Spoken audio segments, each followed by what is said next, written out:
childhood has been an interesting story, so I will tell you a bit about that. I was born in California, in Los Angeles, in San Pedro specifically. And, well, we call it San Pedro if you're a local. And my family was in the tuna factory industry. So my father worked for the cannery, and my grandmother was actually the founder of the Fish Cleaners Union in the United States and was president for 30 years. She's was a little Mexican woman who just saw that people would do better if they were treated well. And so that was something that started early in my family, was her pioneer work in creating better working environments. And I remember when she died, the person that sat across the negotiation table with her over many years, the manager, spoke about what it was like to negotiate with her, and that she always had a win-win. And so it would be very frustrating because, in fact, improving the conditions for the workers meant better productivity, and they ultimately got that. And so she was a very successful woman in a time where women were not in these positions, and became the first female vice president of the Seafarers Union in the United States, and did a lot of international negotiations, labor negotiations. So that was how things started. My father, because he worked also in the cannery, he eventually was asked to run a cannery in Ecuador in a small village.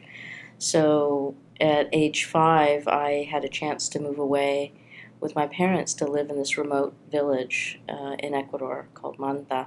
And it was a fishing village. And essentially, it was a time where there was no middle class, and so we had all the privilege because of the company, even though we didn't come from privilege. So it was a very interesting time for us as a family to adjust to that. But everybody worked for my father, essentially, and so it brought a lot of attention to me personally and to our family. But it was a beautiful place, a beautiful country, beautiful people, and I had a chance to live there for 4 years, so until I was turning 10. And then we transferred to Puerto Rico, continuing my dad's job in the canneries, and I ended up being there for 8 years. Again, very different culturally. So Ecuador had a particular type of Spanish, which, I'm Mexican by origin, so I became the first child in my family of my generation to speak Spanish, because my parents were born in the U.S., so none of us spoke Spanish. So when I came home the first time from Ecuador, I was the only one that could speak to my grandmother, who only spoke Spanish. So it was an interesting sort of beginning to have that experience, my mom's mother. So, grew up in Puerto Rico then, which was an island, and that was island life. Very different culture, very different Spanish. My mother still complains that I lost my beautiful Ecuadorian accent, which I explained to them was, their decision to move to a different location. So that's a long answer about sort of where childhood was geographically, and it was very interesting. So when I turned, because of the transition from Ecuador to Puerto Rico, I actually skipped a grade. So I was a young high schooler and graduated young, and then went from Puerto Rico to Boston to go to college. Living in different countries really exposes you to so many different things. So a lot of what I brought with me from those experiences, I think in Ecuador what was most significant, and I don't know that I knew it at the time, but in reflection as an adult, was the class difference. I mean, it was very dramatic in Ecuador because there was no middle class. So we had every kind of help that you could imagine in the household, including chauffeurs and guards and, maids and everything, which we, had never ever had, again, working class family. And my best friends lived in shacks next door that had no running water. And I, as a child, just, I didn't see that difference in terms of it affecting my relationship with my peers. My mother was questioned sometimes about why I was allowed to do that by the other upper class families, and in fact she created a bit of a social what should I call it? They were upset at her because they had actually built a school for me as the only American family, and they anticipated more families coming. And I came home one day from school, one of the first few weeks I was there, and I said, oh, I learned something at school. And my mom said, well, what is it? And I said, 1, 2, buckle my shoe, 3, 4, shut the door. And my mom said, why are you talking that way? And I said, well, that's how the teacher taught it. So my mother decided, no, you're not getting the education you need. So she decided she was going to pull me out of that school and put me in the local Catholic school down the street. And the socialites came and told my mother she couldn't do that, that the children in that school were poor people's children. And, my mother grew up very poor, so her response was simply, I don't care. My daughter needs a better education. She's going to get it with the nuns down the street. And so she did. She pulled me out of the school, and I went to this other school. And in part, that education was so great as in part why I skipped a grade moving to Puerto Rico. So I really learned, that some of those differences are very what you make them. And so it was very important for me to understand that later as an adult. I wasn't very aware of it. I mean, I was 6 maybe at the time when it was happening. So I was aware that I had things I hadn't had before, and that things were different, and that my friends lived in such a different type. I mean, literally these were, stacks, houses made of trees, so they were on stilts. And so I wasn't aware of these differences at all. I mean, I was aware in that I was treated differently at times. Like the nuns would ask me to stand in front of class and count in English from 1 to 100 because they wanted the other children to hear an English-speaking person. Or my mother would take me to the local store, which in this village was just a house window. So we would be looking up at the window where I would be buying my school supplies, and my mother would ask, what do you need? And so I would say something in English, and then they in Spanish would say, oh, would you, they would hear me, and they wouldn't know I'd be under the window, so they'd look down and go, oh, would you tell her to say that again in English? And so my mother would say, they want you to say it again in English. And I remember resenting that a little bit and would be shy as a young child, saying, I don't want to say it again. So that was the only level of awareness was the difference in language.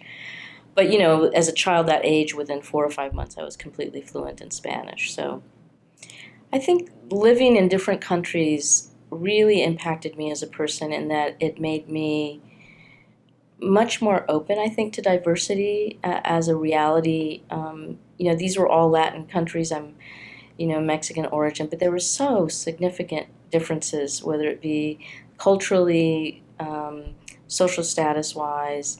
And I do think that those experiences really made me, as an adult, sort of the person that didn't belong to any particular clique, and was also then by my peers selected as therefore either a leader for like president of the class or head of the club, because I was viewed as not being biased. So I think that that's what I probably took with me from all those experiences is embracing how different people are and can be, and I think that has stayed with me. That I see that as a great thing to have people with a lot of different backgrounds, because I was nourished so much by those differences, and I think it just made me appreciate them in a way that may have been different if I hadn't had those early experiences. So it's kind of a jump from Puerto Rico to Boston. Tell me about that. The jump from Puerto Rico to Boston was a huge jump. First of all, I was 16 years old, and I had never seen snow, and I was going to college, and it was the 70s. So and I lived in Ponce in Puerto Rico, which is a smaller of the sort of locations on the island, a southern city of the island. So I was a fairly, unexposed, if you will, to what was going on in the U.S. at the time. And, so I entered into this culture of, sex, drugs, rock and roll kind of thing as a young girl and sort of eyes wide open, like, wow. So it was a huge, but again, I saw it as an adventure, right? For me, it was the next transition. I had, been in Ecuador, then Puerto Rico, now it's Boston. And so, again, I think that background helped me quickly adapt to this new culture and new environment. But why Boston? Why Boston? My best friend, who was a year older, had decided to go to Boston University. And of course, at those ages, what do? You want to be with your friends. So there was absolutely no rhyme or reason other than somebody ahead of me was going to go there. And so we planned to go together. And so because she was a year older, I took my 12th grade over the summer, and which is why I was 16 when I started. So that we could go together. So it was a big change, but this idea of being sort of the person that others saw as neutral. There was a big divide on my floor at my dorm between the black students and the Puerto Rican students, even more so than with the white students, but there was sort of this segregation of race and ethnicity going on. And the black students created a button that said, "We try harder," and was on all of their dormitory doors. And they came to me and said, "We want to give you one of these buttons to have on your door." So it was an interesting role for me to always be sort of the mediator, starting just my freshman year in college. It was a really important formative time of my life in Boston, and although I was young and somewhat, had lived in these small locations, I'd had some early good exposure. So I'd been selected as a member of the Presidential Classroom for Young Americans, which is an organization for high school students where you come to Washington, D.C. for a week or two and learn all about U.S. government and how it functions. And so I had an opportunity to come I think it was in my junior year to D.C. and spend some time there. And then I was also selected during the energy crisis of the mid-'70s to be part of the Federation of American Students for Science and Technology. And they brought about 400 of us together to try to solve the energy crisis from a youth perspective. So those kinds of experiences, I think, prepared me for then being in a college environment, although I had a lot more independence in the college environment. But I do think that I had already had some great opportunities to be in those kinds of roles, and so it really helped me sort of adapt that first year and be in a place. Boston is such a student city in many ways, so in that sense it was interesting.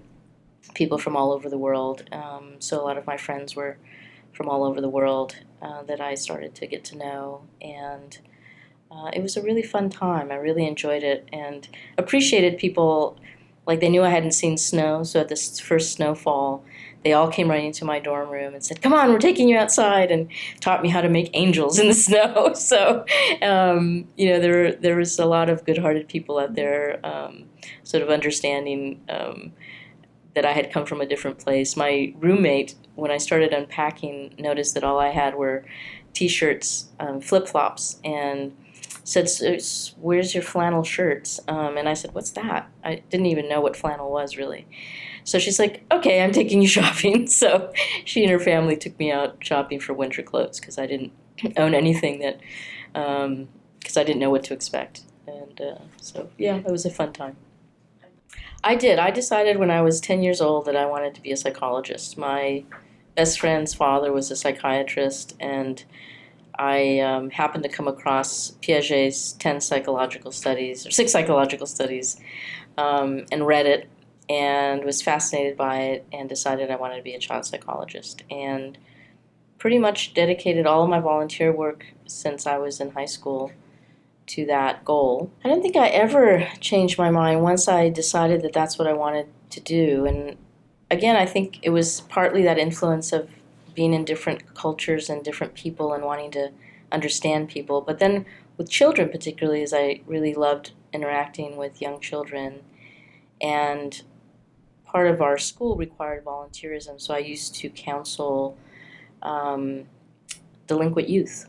I would go to the local delinquent center and do peer counseling with them, and so that got me very, very, very interested, and never really changed. I didn't always have all of the support that I thought I'd get from teachers and faculty, um, but I never really changed my mind. I had a few really good mentors in my life as a child. I think my grandmother was one of the first, and seeing a woman, actually by the time I started college, she was already retired, and they gave her a baby blue 65 Mustang because that's the year she retired. And to see the pictures of her at the head of a table with all these men in suits, and then my little grandmother at the head of the table, was just left a real impression on me. And also her dedication to simply making things better for people. I think that was something that I would hear from her, or she would tell stories, or even when the formation of labor unions, it was a dangerous time in those early days. But she would always just, say we're just trying to make the conditions better for those that are working there. So that really stuck with me, and it stuck with me because she was such an unusual woman for her time. Then I had other great teachers. I mean, I think I had a great science teacher that was a great mentor to me, and she really befriended another classmate of mine and we would do things with her outside of school. I had a young nun that was really a great mentor, and allowed me to ask her questions like, why did she ever decide to become a nun, since she was had been a model before she had entered the religious order. And so I had good mentors, and I just think my parents were wonderful in how they adapted to these cultural changes that we had. So the rules were relevant to the context, and they would change if the context really, felt they should change. So in Ecuador, I always needed a chaperone wherever I went because that was the cultural expectation. In Puerto Rico, it wasn't. And so that changed. I didn't have to have a chaperone. So I really valued their ability to do that because I would ask them as an adult, and it's not like they learned that somewhere. It just was something instinctual. So I feel like I was really fortunate to have parents who just were natural in their ability to do what was best for us. I went to Boston University as a psychology major. I will give you a little story ahead of that, which is that because of my age, BU only accepted me into their junior college initially. And my parents were at this time moving back to California when I was applying to college. And in fact, my father had been stationed in San Diego, so they were moving to San Diego. And my parents said, when I got the acceptance to the junior college, no, we're not going to let you go unless you're at a four-year college. And I learned later they just didn't want me to go away. They wanted me to be with them. And Boston, if they were going to move back to the West Coast, Boston was certainly much farther than it was from Puerto Rico. So they thought they had accomplished what they wanted to accomplish, and I appealed the junior college decision with Boston University and wrote a letter to them and explained to them that my parents would not let me enroll because they were only accepting me to the junior college, and assured them that my youth would not prevent me from being able to perform academically in the four-year college of liberal arts, which is where psychology was. And the week before school was starting, I received my notice of acceptance into the four-year college. And my parents were shocked because they had already said that I could go if I had gotten into the four-year college. So with about a week to go, we packed. We had to buy things for me to move to Boston, and we had already moved back to California over the summer. So that's how I got started at BU and got to start as a psychology major. And really that was what I wanted to do. So I took, Psych 101 for majors, which included a lab, and um, it was a funny story there because in high school, I had been involved in science fairs, and one of the experiments I had done was pretending to administer amphetamines to mice, showing mice being hyperactive when they're on their wheel, and then faking by the use of ethanol a mice dying, and then discussing the negative impact of amphetamines. And so I had been handling lab animals in high school, and so I was a Psych 101, and this was really my introduction to ethics, unbeknownst to me, was I had seen that our BU lab rats, that some of the cages were really dirty, and so I happened to be walking by my professor's office because I was looking for work study, and I said, and by the way, the rat cages could really be cleaned up. They're looking, they don't seem to be very clean for the rats. And a week later, I got a call from him, and he offered me a job to handle the rats. So my introduction to research was my high school science fair. Like I said, I had really great science teachers, and the science fair, so we learned about research fairly early on. I think, at a very, very basic level. I mean, the science fair was to show again, through observation, what would happen under certain conditions. And we had done that with other, looking at crowding in mice and how that affects their behavior. So we had studied that in high school with mice. I mean, we had actually, created that whole research study and did the observation. And so that was my first real exposure. I don't think I even would have known to call it research at the time. And even with the science fair, I think we called it experiments. And that was really my first exposure. Once I got to college, I saw the formal version of research that I had not understood in high school. So when I started working for my professor that was running the lab, he was running the animal labs, and so I started working there, and he was doing a specific study on the effects of alcohol on learning. And I really had to understand the protocol because there were rats in 3 different arms of the study. The control group were nothing, they had their usual thing. A group that would receive alcohol mixed in with their liquid food every day at a certain amount. And then a group that every 3 days I would remove the alcohol from their food. And we would then observe their ability to learn new things by looking at chronic alcohol consumption versus intermittent. So I started to learn things about protocols, the importance of the validity based on whether things were done right. So I was surrounded in labs with other experiments going on with all different kinds of animals at the time. And of course, as a psych major, we were required ourselves to create our own study, usually with student volunteers, and create those own protocols and learn research design. So I fairly early was exposed to the much more formal ways of research. So my professional development, starting with college, as I said, I always wanted to be a psychologist. So I decided that every job I took had to be related to psychology in some way. So the first one was in the labs with the animals. And but then because child psychology is what I was interested, not experimental, which is what most of the people were in those labs, I started working at a clinical nursery with autistic children as a volunteer first and then as a paid person. So, and I needed to work. My parents couldn't afford Boston University, which was in part why they had wanted me to stay home. So they only agreed to pay for my first semester. And again, they assumed that I would then come home.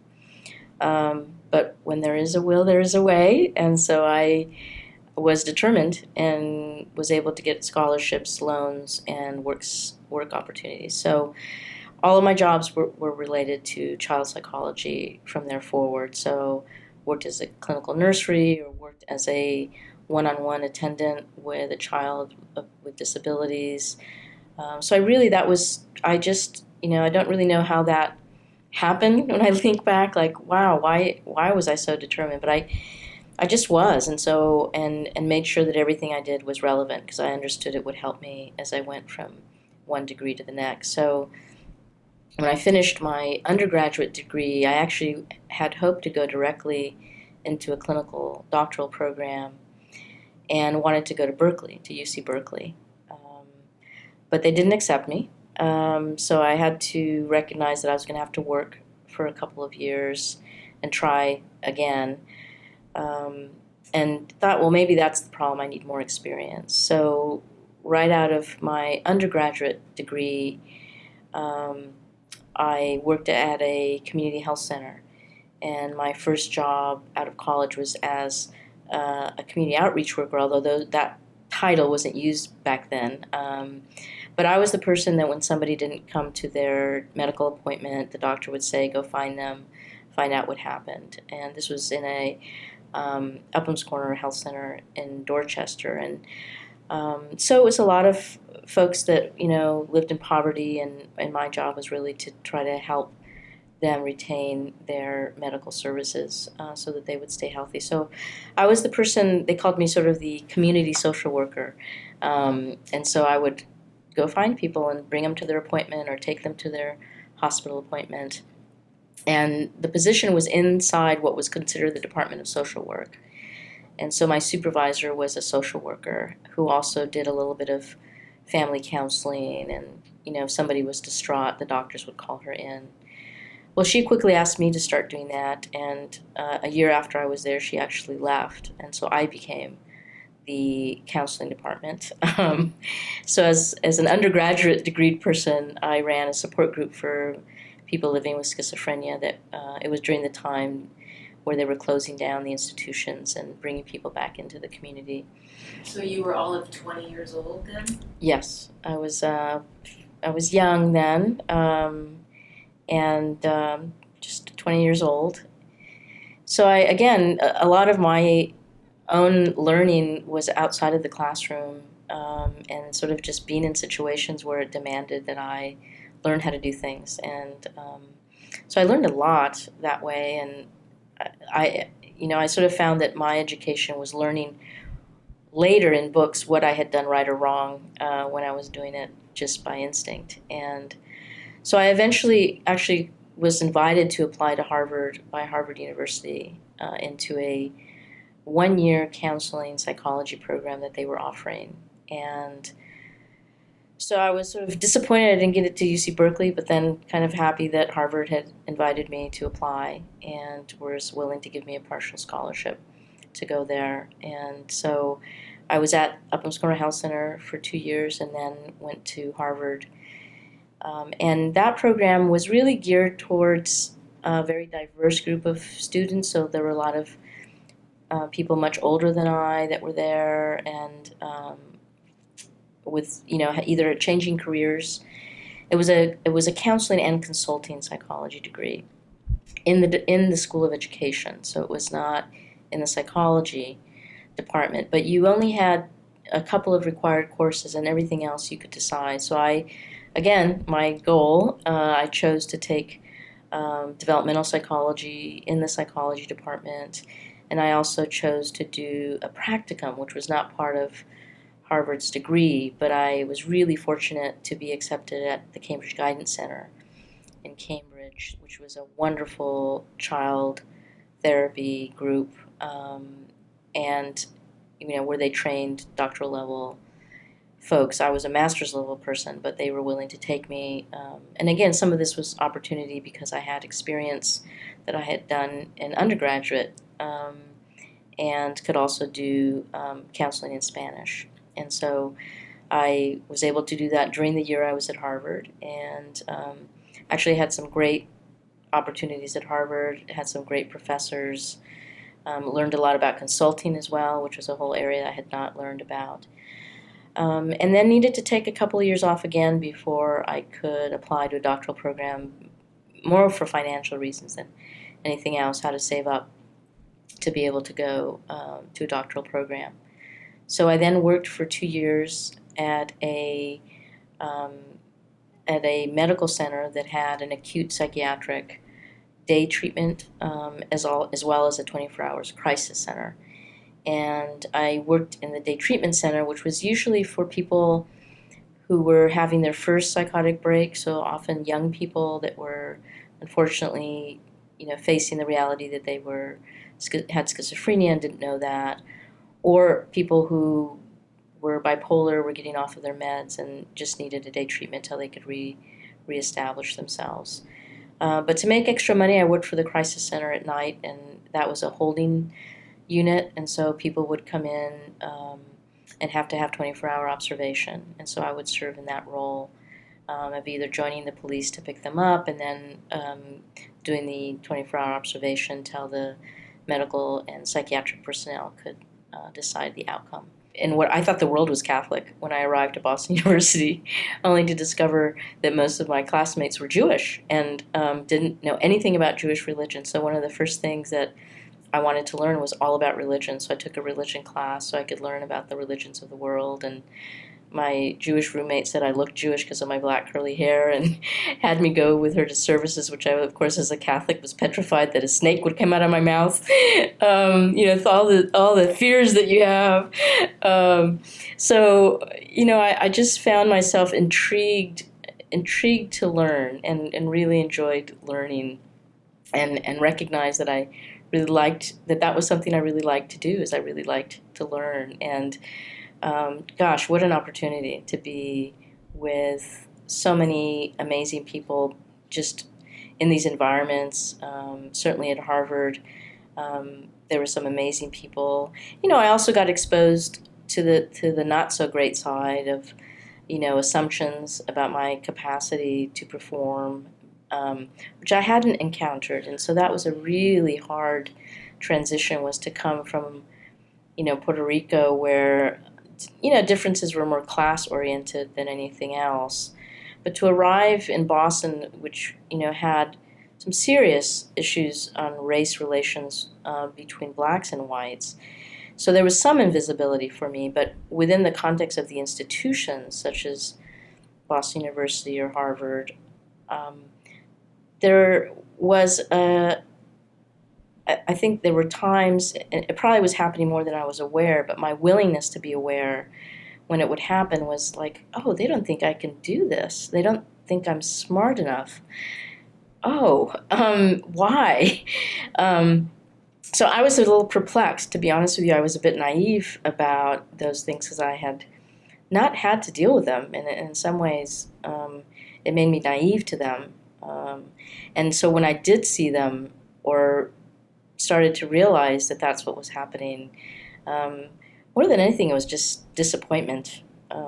Like, wow, that's too bad that they don't think I can do this. Because I certainly didn't question it. I was a pretty confident person. But it was a harsh reality. But you didn't become an angry young woman because of it. Maybe it's something about your nature. You were more perplexed than then let it go. I think I was more, sort of that story about, being the person that the black women on my floor decided, that I was part of their group, was partly because I didn't get angry. It was much more like, well, why are you guys fighting with each other? Like, what's the problem?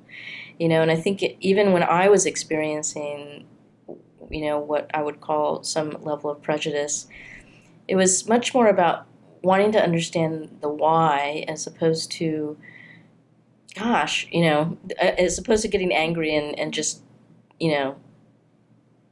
calling them names or something, giving it back to them, if you will. The psychologist in you, right? You want to understand. Why do they feel that way? That's so interesting. Yeah, exactly. I think I just, I'm fascinated with human behavior, and that was another one to be fascinated by.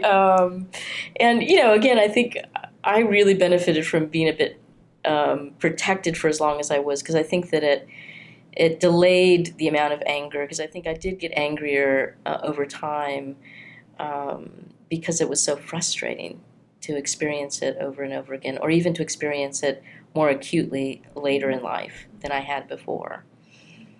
But that was certainly one of the lessons that I was starting to observe as I was going from undergraduate to graduate school. And, I didn't mention anything about the women's studies minor, and that was the first time that had been introduced. So this was the years where that was the first in the country when women's studies was even being acknowledged as an area of study. So it was another opportunity where I found myself learning about things that I didn't know, and yet I had experienced them because of my grandmother being the type of woman that we were reading about in women's studies, and thinking, oh, yeah, I guess this isn't normal. So some of it is just, when you have these great role models, you don't realize that it's, there was a lot of struggle for that to be able to happen, and, understanding those differences. So that was sort of another opportunity to learn about those things. I was very clear that a PhD in clinical psychology and child clinical psychology was next for me, and that's why I did the internship at the Child Guidance Center and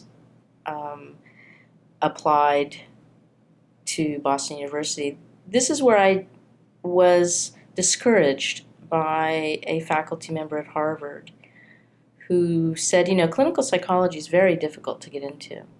Why would you want to do that? And I wasn't sure how to interpret those two statements together because I said, well, I've always wanted to do that, and that's really been something I'm very interested in. And now that I've actually been working as a therapist with children and families, I know even more that I want to finish my education and get those degrees. And, she was a person very well known in family therapy, and I had done well in her class. So I was, again, perplexed of why she didn't think I should apply. And the only thing she said was it's really hard to get into. So I don't know if she was trying to actually be nice and say to me gently, you're never going to get in, so think about something else. That was never clarified in my mind. But that was sort of the first discouragement. The second one was a faculty member I had worked closely with at Boston University when I went back there, since I knew the department well because I had worked in the department as an undergraduate. And again, a developmental psychologist said, why do you want to do clinical? That's really, they only take, 10 students, maybe 5. So it was a similar message. And again, I said, well, it's what I want to do. I have to say that my Psych 101 professor that gave me the job in the lab, when I told him that's what I wanted to do, he says, well, if that's what you want to do, go for it. And to this day, he's been such a great supporter. I was given a distinguished award by Boston University a few years back, and an alumni award, and he was still there and wanted to be the person to introduce me and give me the award. And it was a really meaningful moment for me because it was so full circle at that point. So it was great.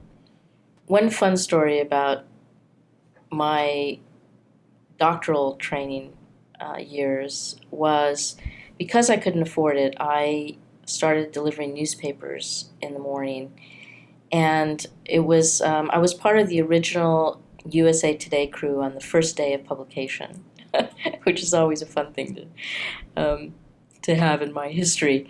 And so we did bulk delivery, and I was assigned Logan Airport. So I would do bulk delivery to Logan Airport every morning, which meant, about 50 bundles of 50 papers that would go to the shops. And in those days, believe it or not, I could actually walk onto the airplane and hand it to the flight attendants because they would give them out in first class. And you had to put the little stickers on and all of this. And so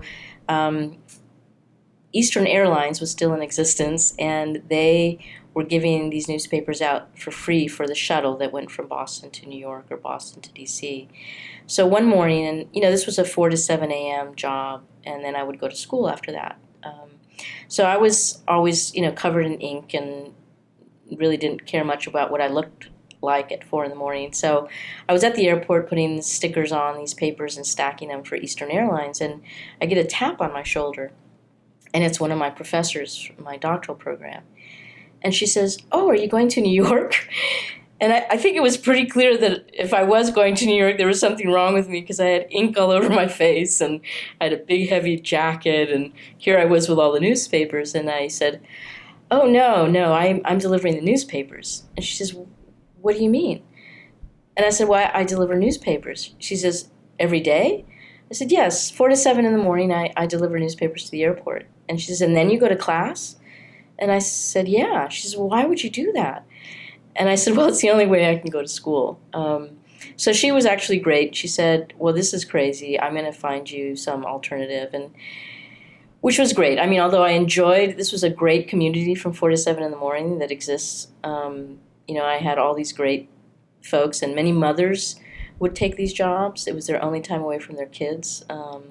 So they'd be out from 4 to 7 in the morning. So it was a really, again, an interesting thing to observe how people exist in the world.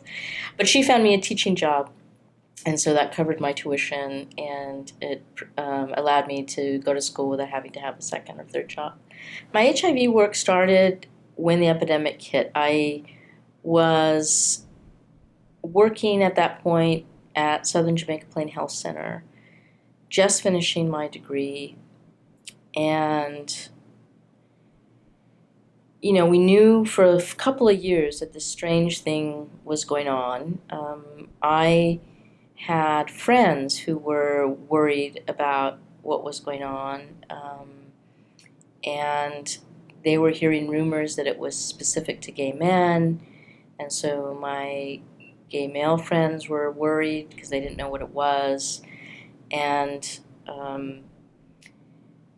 so it was that's sort of how it was starting. But what happened in the clinic was we started to then, after 1984, when we knew what it was, then by the time I was at the clinic, we were starting to really see folks come in. This was at a time where most individuals didn't live for 6 months beyond diagnosis. And we were running support groups at the health center for people living with HIV. And it was hard because we wouldn't know who would come to the next meeting. It was a really different time in the epidemic. I think my hardest client was a woman who had been in therapy with me for many years, and her son was in therapy with a colleague. Her husband committed suicide when he found out he had HIV, and she asked us to do a family session with the entire family, including the father, the man who committed suicide, his family of origin, to read through things he had written in the car before he killed himself. He shot himself as the police approached him. And it was my first understanding of the complexity of this disease from a social standpoint, of the shame associated with it, and how families struggle to understand also what was going on. And so my first exposure was not on the research side, it was on the clinical side. And it was, like I said, a scary time. People had very different misconceptions.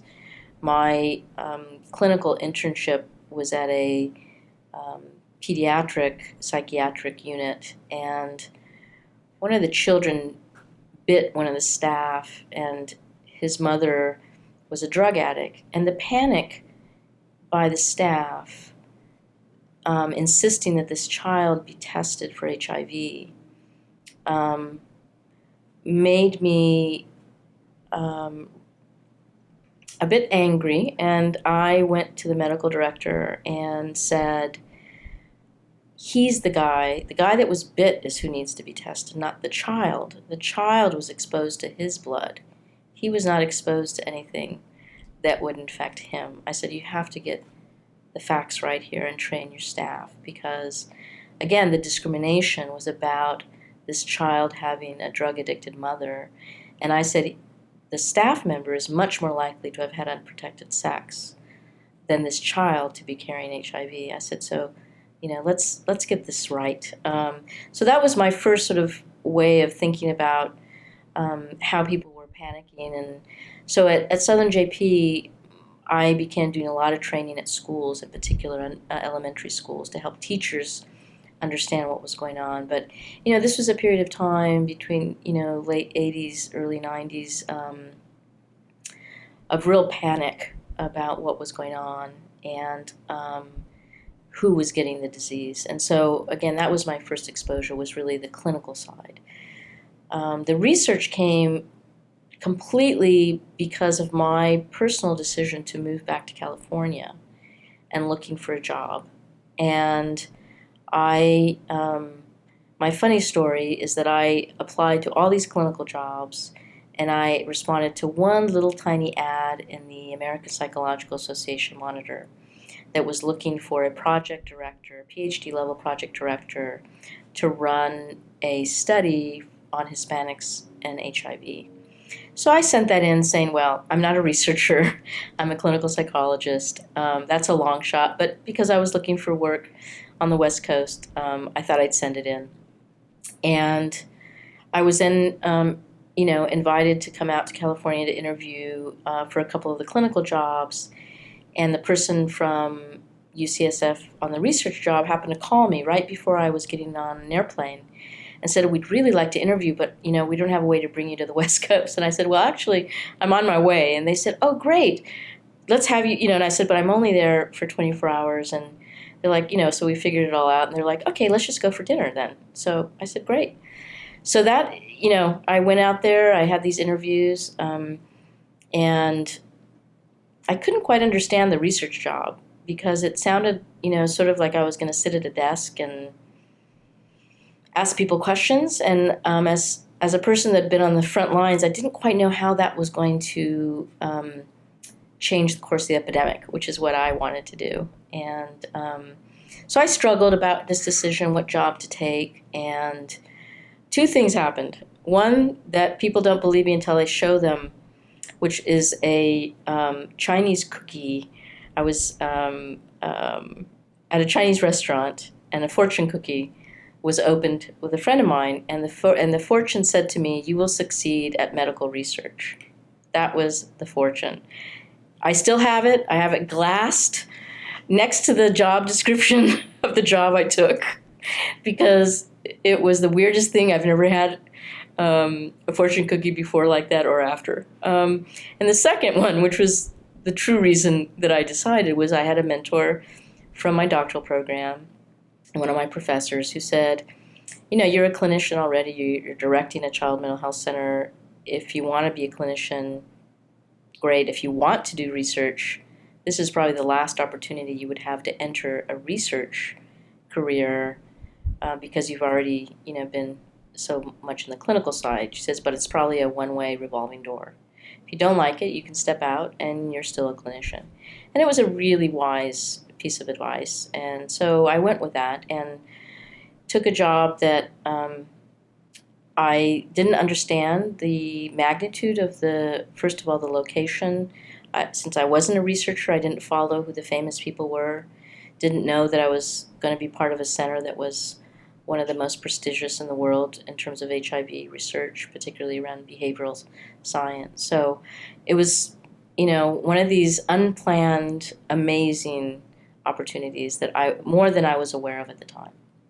I would say that my research over the last years has really been about creating community-based interventions to prevent the transmission of HIV. And what trends have you seen in these 24 years? There has been such a change over these last 23 years in the focus of HIV research. When I started, quite honestly, I thought that we were going to end the epidemic in a couple of years. I still have my child therapy puppets in my garage, because I thought I was returning to child therapy, and I was just taking a short-term break to end this awful thing that was happening in our world, and did not expect that we would still be working at it. I had a very, very dear friend who was ill in the beginning of the epidemic, and as he was dying, he said to me, do something about this. And I promised him I would. And I really, that's sort of when I started doing the support groups, and I actually ran a support group for physicians and mid-level providers who were treating people living with AIDS in the 80s because it was so devastating for them, and they needed support. And so with a colleague of mine, we ran a support group every Wednesday at Fenway Community Health Center for those providers. And so when I started, it was really, the research we were doing was really just to understand what people were actually doing.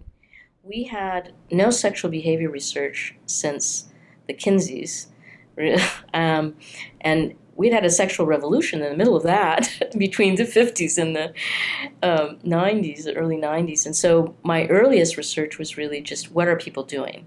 And again, it was so political.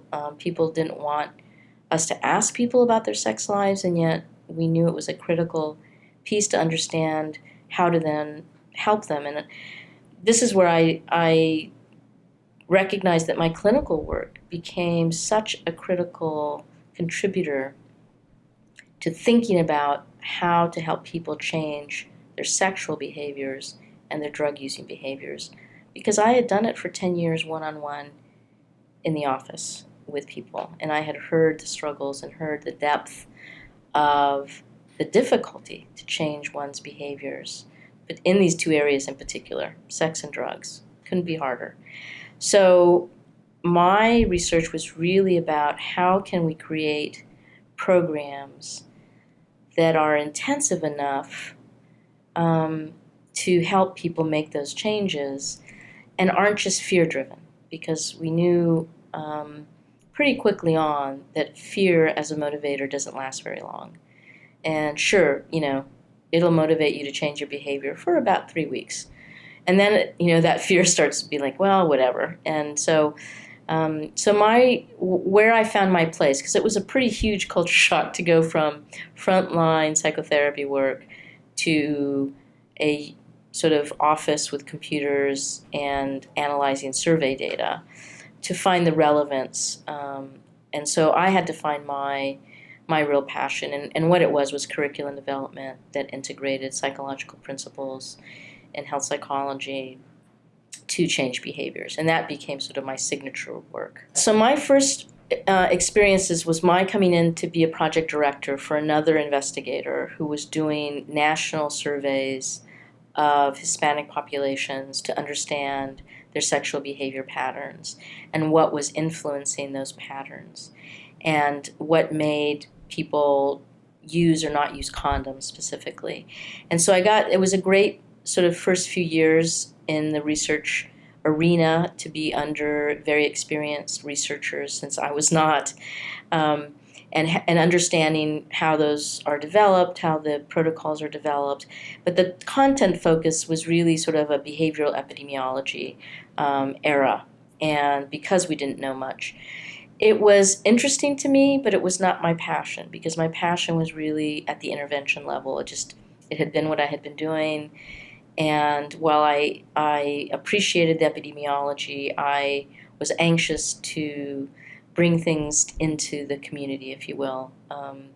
And so when I developed enough of my own skills in that setting and was given an opportunity to write my own grants, my focus shifted really to the intervention development arena. And I started with children, since that had been my background, and helped develop a curriculum that was broader. It wasn't only HIV, it was sexual and reproductive health and HIV for 6th through 9th grade, and testing that in 24 schools in Northern California. So it was a large following, about 2,500 students.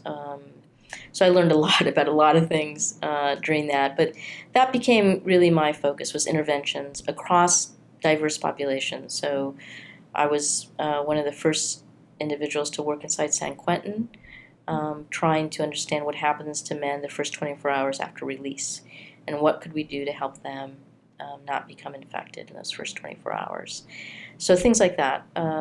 Children, women, did a couple of things on women, parents, gay men, injection drug users. That became sort of intervention development became my area of research. How to create an intervention, how to test an intervention. So what's happening now is we are really moving away from primary prevention of HIV, meaning that while there has been great strides were made and we did actually change people's behavior significantly, it wasn't enough to keep up with the pace of transmission of the epidemic.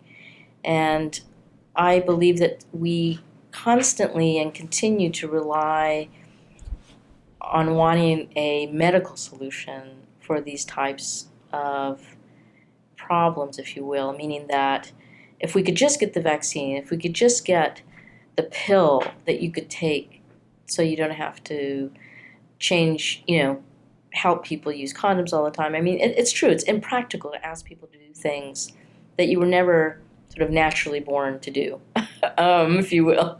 So now the shift is really, after 23 years, we don't have a vaccine, we don't have a cure, but we have very effective medications.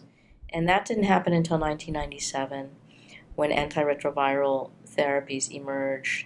Really HIV has changed the course of basic science in many ways for many other diseases, but for HIV, it really meant stopping the assumed early death.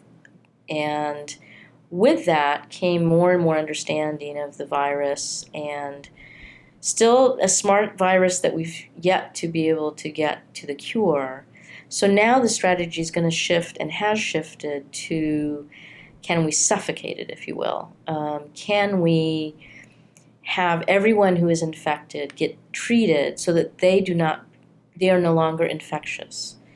And if we can do that, then we can probably reduce the epidemic to such a small degree that we could eradicate it. Not through destroying it, but simply through preventing it from being transmitted ever again. So that has been the real shift, which has meant that we are in some ways abandoning the more intensive behavior change interventions that I was a big part of for a period of time, to shifting to the person already infected, and how do we ensure that they, first of all, know they're infected, and then as quickly as possible become virally suppressed so that they don't infect others. We couldn't do this at the time. I actually was part of a group that created the first prevention interventions for people with HIV.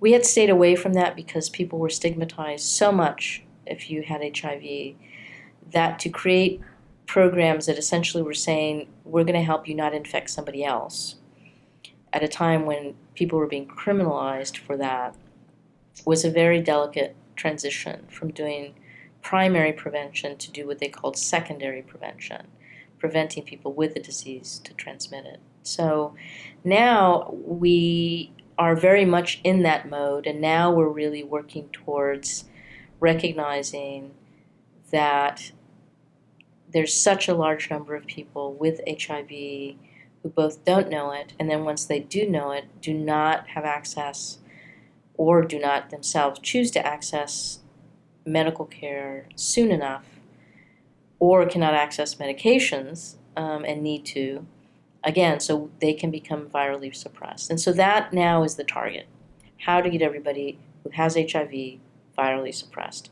And that's the new solution, and that's the new strategy to try to eradicate HIV. So research has now shifted. So my work went from those interventions, first with people HIV negative, then curriculums with people who were HIV positive, and most recently looking at linkage to care for people who know they have HIV but have chosen not to be involved in or aren't involved for one reason or another in getting consistent care, and trying to understand what those barriers are. And this is a disease that started in some ways as a disease.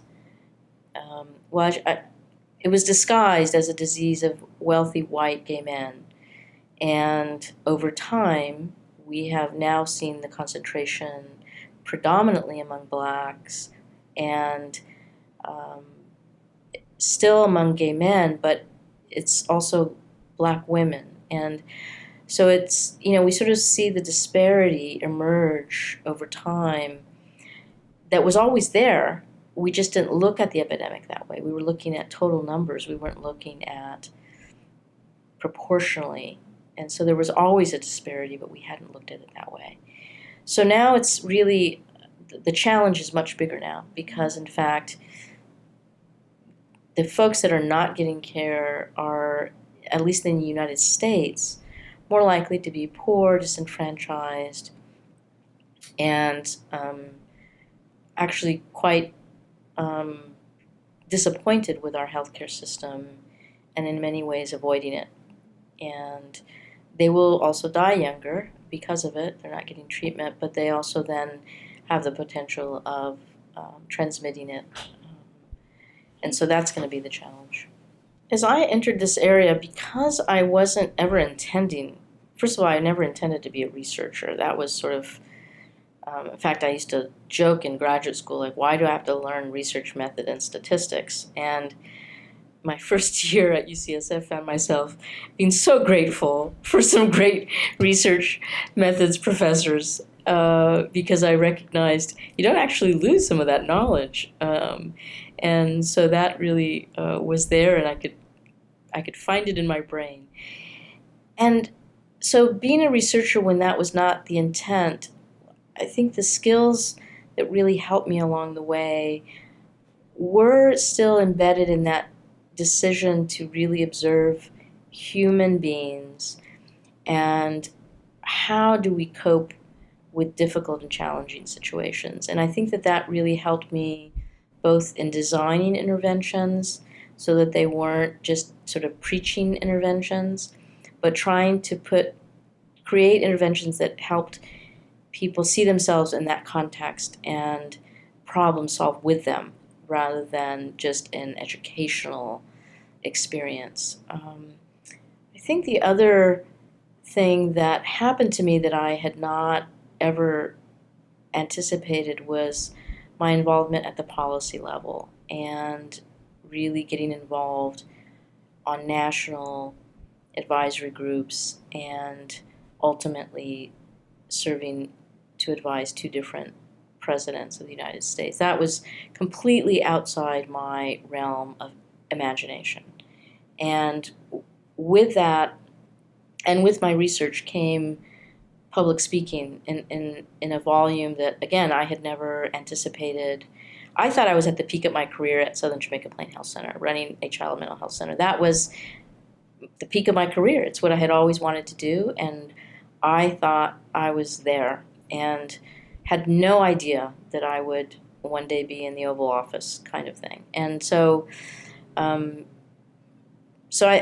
think that the early skills that helped me, though, were, again, just understanding the need to help people both understand the situation in terms of HIV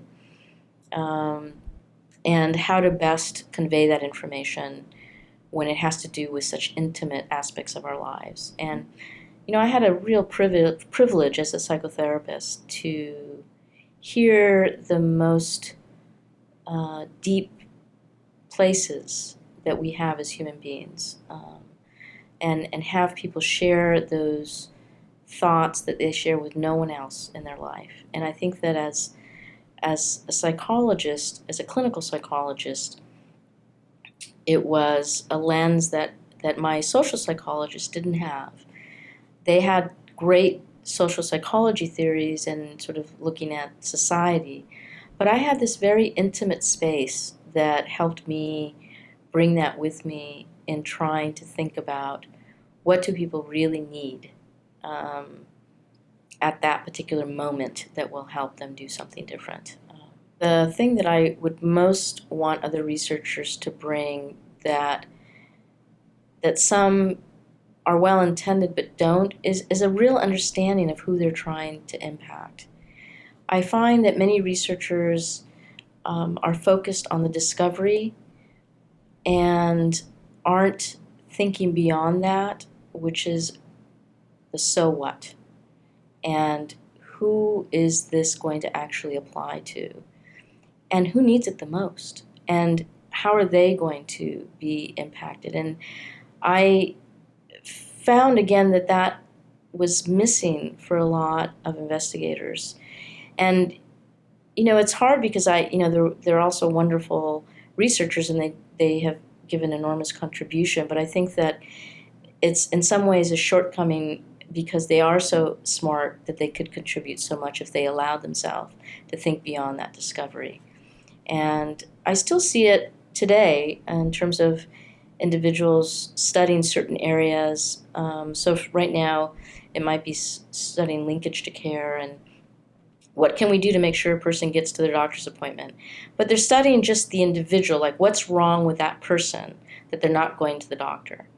And the truth is it has probably most times little to do with the person and has more to do with the structural barriers that they're living in. And it's like, so a good example is if you want to see a doctor, you have to make an appointment, of course.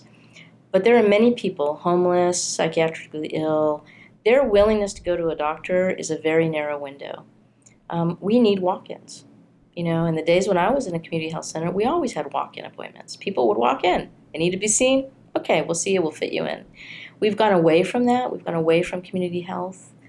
And again, in the studies that we do, we should be studying that barrier as opposed to the homeless person. How do we get them to understand the importance of going to the doctor? So there's a blaming that goes on a lot in a lot of research that, again, well-intentioned to try to find solution, but where I believe the solution is not at the individual level, it's at a broader structural level. I think that there are gaps in training of researchers to understand how far down the road should they be thinking in the work that they're doing. And I think it's been a flaw all along. And, we had it early on when, we had clinical trials where women weren't included, and we assumed that whatever happened to men would happen to women. And that was a huge mistake. We know today that, certain meds work differently for men and women. But there was a time where we just didn't see that. I think it's true now in terms of understanding when we get results, have we really asked ourselves, does this apply to everybody equally, and why do we think that? So ask the opposite question, not assume that it's true, assume that it's not true, and ask what else we would need to learn. And I don't know that we get trained enough on that. And again, we don't get trained enough to understand our own biases as individuals, because we are individuals and we do have our own experiences. And if you're a researcher that has never been in a community that has extreme poverty, and yet you're designing something for that community, I would hope that you would understand that you may not have the perspective that's needed and would bring on a team that would. And sometimes, there's folks that don't understand the importance of that, and it's not taught, I think, universally. So I would love to see more researchers being taught that. And, I think we're getting closer, but, I think it's hard when you're, trying to make it as a researcher, and there's a lot of pressures, and so you're just trying to find the big discovery that will promote or will, have the personal impact, in addition to, plenty of folks who are really trying to make a difference. So ethics can be taught from the standpoint of understanding what may be ethical or not. What's more important, in my view, is for people to be able to look at what they're doing and ask themselves the right question that has to do with ethics. because ethics, people think about ethics in so many different ways I've discovered over the years. What is ethical? It just means we're not doing anything bad. And for me, it's a broader concept of, is what we're doing, first of all, fair? Is it, is it really going to benefit someone?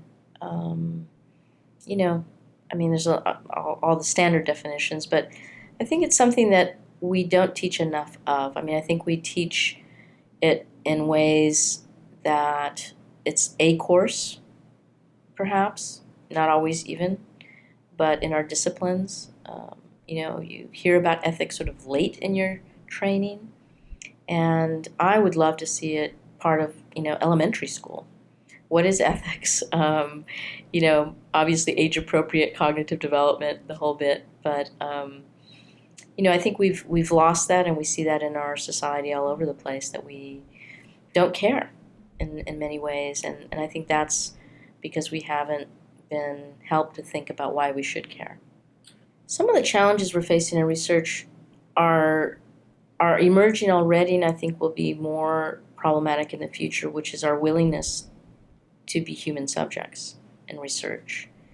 And some of this is, I think, because we may only hear about the bad things and we don't hear about the positive things of research.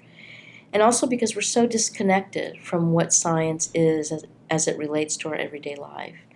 And that's something that, the tagline of my institute is linking science and practice. And part of that is, again, sort of another passion of mine, which is how do we translate science into everyday life? And because we've become so sophisticated on the scientific side, we've become more and more distant from the everyday world, understanding what we're doing and why it's meaningful. And again, as stated earlier, some researchers may not think that far down, and therefore they don't even know how to convey it. So I think that really presents a challenge for us in the future if we are going to depend on human participation in science. Now, one could argue that we may get to a point where we don't need to have actual human subjects or animal subjects because our technology will take us to, digital replications or something that could allow that. And, that would be obviously fantastic, but it would probably keep us even more separated, science to everyday life, so folks could understand it. So I would love to see a sort of a reunion, if you will, reunite science with our everyday lives. Most people, I think back to a course I had at Harvard, actually, that stuck with me quite a bit, where one of my professors talked about going to to study a tribe in some remote area, I can't remember which country, and had a recorder with him to record the interview, a tape recorder. And the chief of the tribe said, "How does that work?" And my Harvard professor said, "Oh, it will record your voice." And he, did a little practice with him and then had him listen to it and said, "So it captures your voice, and that's how it works." And he goes, No, but how does it work?" And so the professor again said, "Well, there's a tape in there, and so the tape, records your voice, and then we can keep it, and then we can use it later." And he looked at him and he goes, "How does it work?"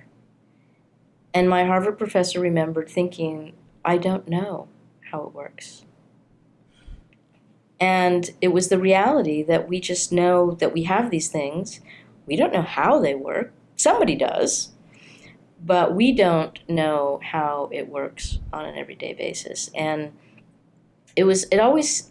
that story just has stayed with me my entire life, because I do recognize that we create things that only a very small group of people understand how it works. And then we want everyone to endorse it or accept it, or, and certain communities are not going to do that. They're going to want to know why. So in research, why should I be a part of this? What is it going to do for me?